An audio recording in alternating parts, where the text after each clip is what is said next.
So Jesus assures us in today's gospel, I will not leave you orphaned. I am coming to you. You know, on a day like this, Mother's Day, it can be hard for many of us not to feel a little orphaned. Those of us who had wonderful mothers like mine are missing ours. Those who didn't have the greatest relationship with their mothers that they had may be revisiting the question of why that was. It's those of us who never met our mothers feel left out. And those of us who unsuccessfully wanted for all the world to be mothers feel the disappointment more than ever. A whole pool of emotions hits us in waves on a day like this. But if you think about it, Jesus made sure that we would see him again, just in a different form than what we might have expected. Today should be a day we honor everyone in our lives who has mothered us during the course of our life. What does it mean to mother someone? Well, caring enough about someone who means one special thing. That means one special thing for that person who's mothering us. Courage. Someone who cares about you like a mother is a person who's brave enough to stick with you even when the people around you have abandoned you.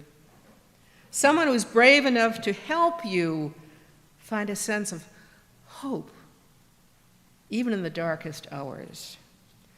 Actually, I want to give you a definition of motherhood that stands the test of time, and it has an interesting connection to what we're talking about today. Here's this gentleman's definition. A mother, a real mother, is the most wonderful person in the world. She's the angel voice that bids you good night, kisses your cheek, and whispers, "Sleep tight." That quote came from J.M. Barrie. And if the name sounds familiar to you, that's because he was the author of the famous story Peter Pan. And this quote supposedly is said by Peter Pan himself, as he flies to London and teaches a whole family of human children how to fly and brings them to the magical world of Never Never Land, where children never grow up but remain magically creative instead of becoming dull adults. Peter has come looking for someone to be a mother who will sew his shadow back on and also be a mother to the band of lost boys who live on that magical island. It's a story about love and loss, people who want to destroy the innocent, but also about forgiveness and redemption. Kind of sounds a little like one of the Gospels, right? In fact, I have to say I'm pretty much alive today, I believe, because of Peter Pan. You see, I was born after my parents had experienced the loss of not one, but two babies in infancy. My brother Jimmy, at age 3 months, and my brother Michael, 1 week short of full term, short of when he should have been born. It was crushing for both my parents, but for my father in a very different way. You see, all he ever wanted was some sons. That was all he ever wanted. When I was born, healthy, my mother was elated. My father, not so much. He considered having a girl to be some kind of curse. He rejected me, and for years after, it was a household full of turmoil, of emotional turmoil. And by the time I was 6 years old, it started to affect my health. In 1 year, I had all of the childhood illnesses except one, measles, mumps, German measles. I became so weak, I couldn't get out of bed. I had an ongoing fever, and the doctor warned my mother that she might lose another child. But this is where the courage part of motherhood comes in. I truly think that all the physical pain that mothers feel at childbirth is just preparing them for the pain whenever they realize their child might be endangered during life. And mothers everywhere know they must be brave, even when their greatest fears are right in front of them. All the time I was sick, Mom would read to me. Now, even though I was an early reader, could read myself. And the one book that stuck, the very one book that stuck with me was Peter Pan. Don't ask me why. Just think of how liberating it could be for a bedbound child to read about learning to fly and fly right out the window, or in the window, and the sprinkles of pixie dust, and having a nice boy my age who can just appear on his own in a bedroom. So on one specific week, I was particularly depressed and I had withdrawn, just curled up in the bed. But the next morning, over on the arm of the chair in my bedroom, there was a letter. My mother brought it over to me and said, "Look, it's from Peter Pan. He must have visited you last night." In the letter, Peter told me how he had been peeking in on me and watching me trying to get better. He told me to help me get better, he would stop in and leave me letters about his adventures outside my bedroom, nearer to Never Never Land. And so it began, the many letters from Peter Pan that my mother read to me. Wonderful stories about flying and his battles that he'd won. And all of these adventures were new ones. They weren't ever in the book. I still clearly remember how one night I woke up and I was sure, I can remember this, that I had seen Peter's green cap and feather peeking around the corner from the chair in the back of the room. It's a wonderful memory even today. And so I began to get better.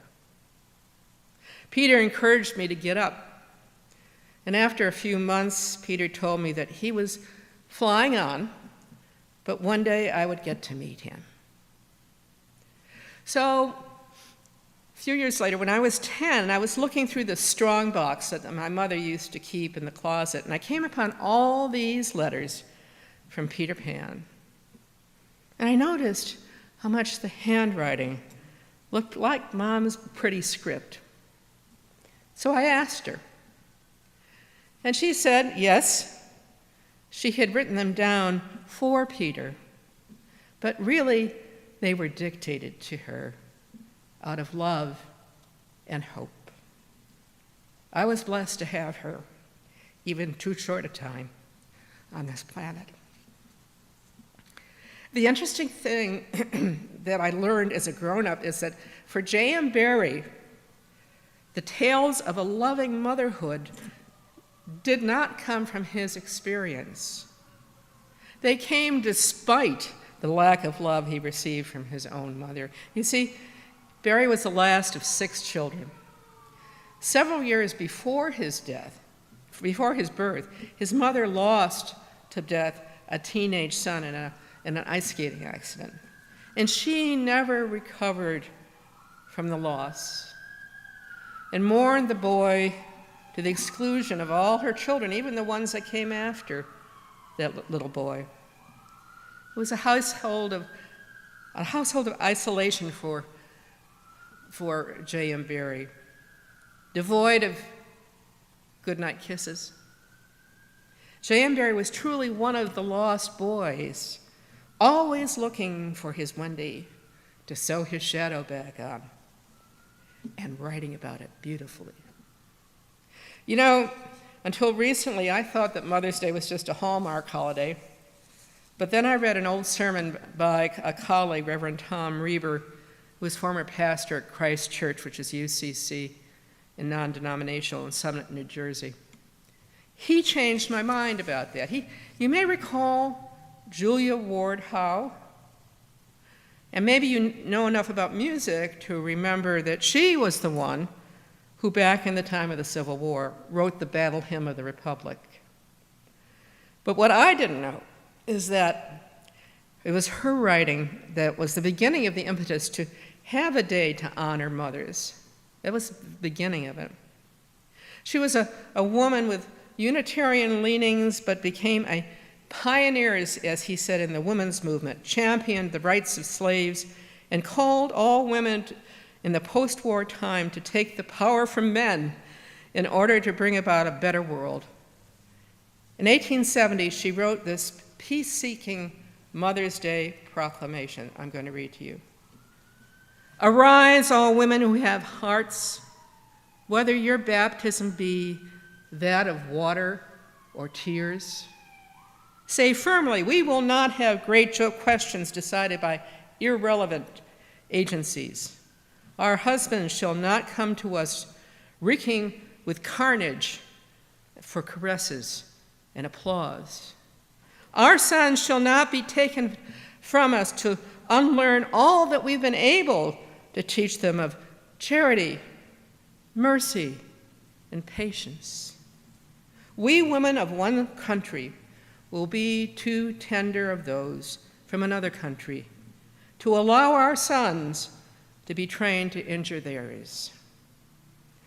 Julia Ward Howe was, as Reverend Reber says, seeing a new vision. Mother's Day would be a celebration that would culminate in a new vision of the world. It is a world in which all humanity becomes one family. In that family, there are no insiders and outsiders, no hierarchies of importance or expendable people. Everybody matters. Everybody counts. Everybody is a child of God, a sister and a brother.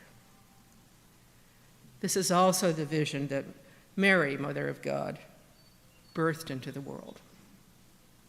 So to all of you who have provided a motherly love to other people, we're not orphaned because you care. With the love of Jesus, you bring Jesus back a second time.